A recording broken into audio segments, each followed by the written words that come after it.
Ah, Dragon Ball. Ce manga génial qui raconte l'histoire d'un gamin avec une queue de singe qui coupe du bois et qui finit par affronter des ennemis ultra puissants.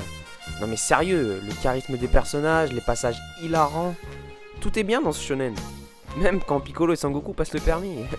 Ouais. En tout cas, je pense qu'il sert d'étalon aujourd'hui, tellement qu'il est classique. Et je crois que ce qui fait la force véritable de ce manga, c'est qu'il est multigénérationnel. On en parle toujours autant depuis des années et la série continue encore aujourd'hui. Bon, après, on aime Dragon Ball Super ou pas, hein. Et puis, une série qui s'éternise, ça peut devenir dangereux. Pardon. Enfin, bref. Là, je vous parle de DBZ pour amener le sujet au shonen en général, et surtout à ceux qui font un carton, comme One Piece, Naruto, et même Toriko, hein. Et donc, vis-à-vis de ces mangas, surtout DBZ et One Piece, j'aimerais parler de l'importance qui prend la nourriture et des questionnements que cela soulève. Enfin bref, vous l'avez compris, aujourd'hui on va parler de shonen et de bouffe.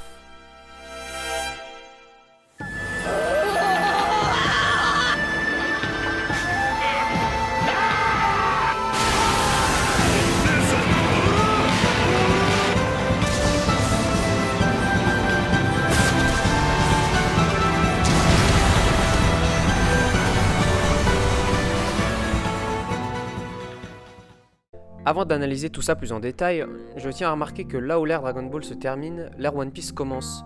Comme si DBZ passait le flambeau à One Piece, en quelque sorte. Alors je sais, il y en a qui vont me dire que DBZ et One Piece n'ont rien à voir, mais fondamentalement, ça reste la même chose. Un shonen où les héros sont amenés à combattre des ennemis plus balèzes, à progresser, à acquérir des power-ups, et souvent à gagner. Bon allez, c'est parti. Comme on l'a dit précédemment, dans les shonen, ça se tape sérieux, et les héros peuvent affronter des adversaires plus forts qu'eux ou de force égale. Dans un shonen, on sous-entend que lorsqu'il y a une défaite, il y aura forcément un power-up du héros et il reviendra pour décrocher la victoire. On peut penser à Luffy avec le CP9 ou à Sangoku avec les Saiyans. Et donc, suite à certaines de ces grosses victoires dans DBZ et One Piece, quelle est l'une des premières choses que les héros font? Ils se soucient des répercussions de leur combat? Ils se questionnent sur leurs actes? Hein? Bah non, ils graillent, ils bouffent comme jamais. Comme s'ils avaient besoin de cette nourriture pour valider leur combat dantesque, comme si la nourriture faisait partie du combat. Tenez, quand est-ce que Luffy rencontre Barbe Noire, l'ennemi numéro 1 de One Piece, le Némésis, pour la première fois? Eh bien c'est dans un bar. Je vous laisse regarder la scène. おじさん、おい親父どうしたこのチェリーパイ死ぬほどうめえな。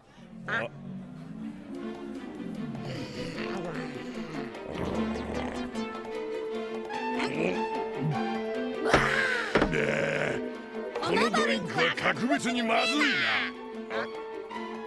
てめえ舌おかしいんじゃねえのかおめえ頭おかしいんじゃねえのか。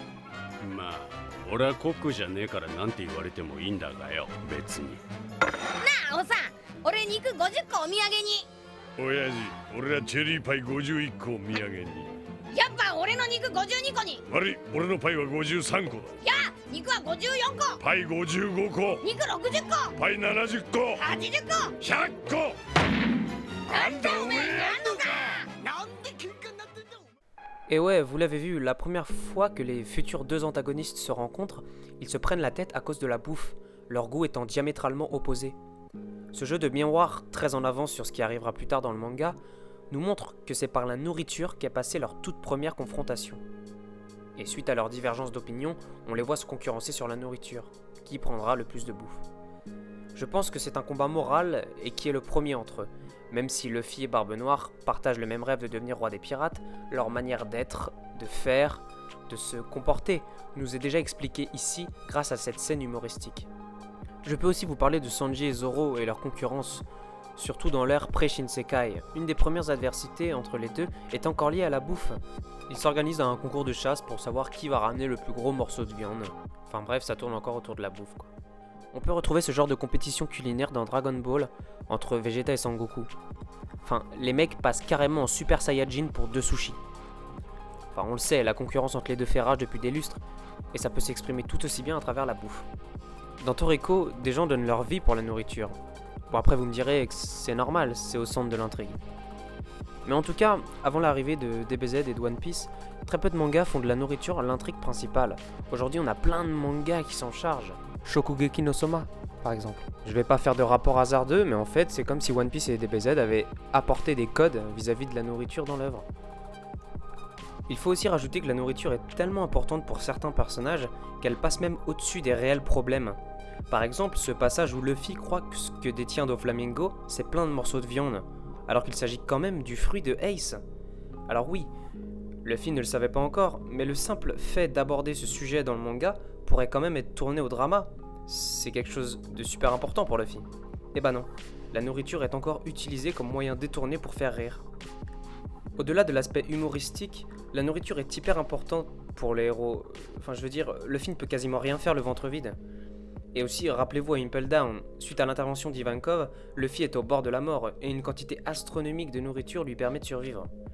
La nourriture nous est ici montrée comme vitale, d'une importance sans nom. De plus, la dimension de partage, qui est importante dans Naruto, se fait la plupart du temps grâce au ramen de chez Ishiraku. Ma pensée est donc la suivante. La nourriture est un point central, autour duquel gravitent plusieurs notions importantes abordées par les shonen les plus connus de notre temps, comme la concurrence, le combat et le toujours plus, cette idée du power-up que les personnages cherchent à acquérir. Bah ouais, dans ces shonen, on se fait de la concurrence comme on l'a vu sur de la bouffe. On peut se battre pour de la bouffe, et on peut survivre même grâce à de la bouffe. Tout ça fait penser à de la puissance physique. On survit grâce à de la puissance physique, on se fait de la concurrence avec de la puissance physique. Et donc, pour conclure, je dirais qu'on a souvent tendance à oublier le rôle important que joue la nourriture dans l'œuvre des mangas shonen que j'ai cités. Au-delà de l'aspect simplement nutritif, je pense qu'elle joue un rôle clé et qui nous permet d'en apprendre plus sur les relations entre les personnages, que ce soit par rapport à des scissions ou par rapport à des unions. Bon, bah j'espère ne pas trop vous avoir donné faim, au pire on se capte, on se fait un petit grec tranquillement. Enfin bref, c'était Hagaru, sayonara.